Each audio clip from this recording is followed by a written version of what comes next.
আসসালামু আলাইকুম ওরহমতুল্লাহি ওবারাকাতু। আজকের নামাজের সময়সূচি। আজ 16ই এপ্রিল 2025, রোজ বুধবার, 17ই শাওয়াল 1446 হিজরি ও 3 বৈশাখ 1432 বঙ্গাব্দ। নামাজ ইসলাম ধর্মের সবচেয়ে গুরুত্বপূর্ণ ইবাদতগুলোর একটি। এটি শুধু আল্লাহর সাথে সম্পর্ক গড়ার মাধ্যম নয়, বরং আত্মার প্রশান্তি, চরিত্র গঠন এবং নৈতিক জীবনের দিশা দান করে। নামাজের কিছু ফজিলত। 1. আল্লাহর সন্তুষ্টি লাভ। নামাজ হলো আল্লাহর সাথে সরাসরি যোগাযোগের মাধ্যম। 5 ওয়াক্ত নামাজ আল্লাহর সন্তুষ্টি অর্জনের অন্যতম উপায়। 2. নামাজ গুনাহ মাফ করে। নামাজ মানুষের গুনাহ মুছে দেয়। হাদিস শরীফে এসেছে, তোমরা কি মনে করো যদি কারো দরজার সামনে একটি নদী থাকে এবং সে দিনে 5 বার সেই নদীতে গোসল করে, তবে তার শরীরে কি কোনো ময়লা থাকবে? সাহাবীরা বললেন, না, কোনো ময়লা থাকবে না। রাসূলুল্লাহ সাল্লাল্লাহু আলাইহি সাল্লাম বললেন, এটাই 5 ওয়াক্ত নামাজের দৃষ্টান্ত। আল্লাহ এই নামাজের মাধ্যমে বান্দার গুনাহ মুছে দেন। সহিহ বুখারী। 3.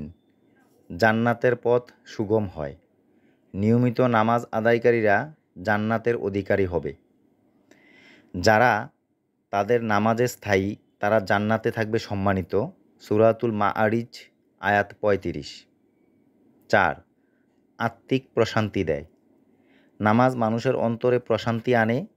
মহান আল্লাহ বলেন, নিশ্চয়ই আল্লাহর স্মরণে হৃদয় প্রশান্ত হয়। সূরাতুল রাদ আয়াত 28।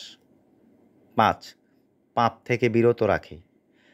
নিশ্চয়ই নামাজ অশ্লীল ও খারাপ কাজ থেকে বিরত রাখে। সূরাতুল আনকাবুত আয়াত 45। 6. কিয়ামতের দিন প্রথম হিসাব নামাজ নিয়ে।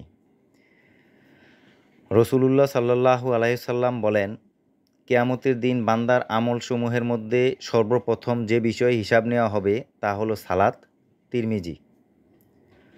নামাজ শুধু ফরজ একটি ইবাদত নয়, এটি একান্তে আল্লাহর সামনে দাঁড়ানোর সুযোগ। নামাজ আমাদের জীবনের দিক নির্দেশনা দেয়, মন ও আত্মাকে পরিশুদ্ধ করে এবং আখিরাতের মুক্তির পথ সুগম করে। আমরা চাইলে প্রতিদিন 5 ওয়াক্ত নামাজ আদায় করতে পারি। নামাজ আদায় করতে তেমন কোনো সময় লাগে না, শুধুমাত্র আগ্রহের দরকার। আসুন আমরা প্রতিদিন 5 ওয়াক্ত সালাত জামাতের সহিত আদায় করার চেষ্টা করি এবং নামাজের মাধ্যমে মহান আল্লাহর সাথে সরাসরি যোগাযোগ করি। কেননা নামাজের মাধ্যমেই মহান আল্লাহর সাথে সরাসরি যোগাযোগ করা যায়। মহান আল্লাহ আপনি আমাদেরকে 5 ওয়াক্ত সালাত জামাতের সহিত পড়ার তৌফিক দান করুন। আমিন।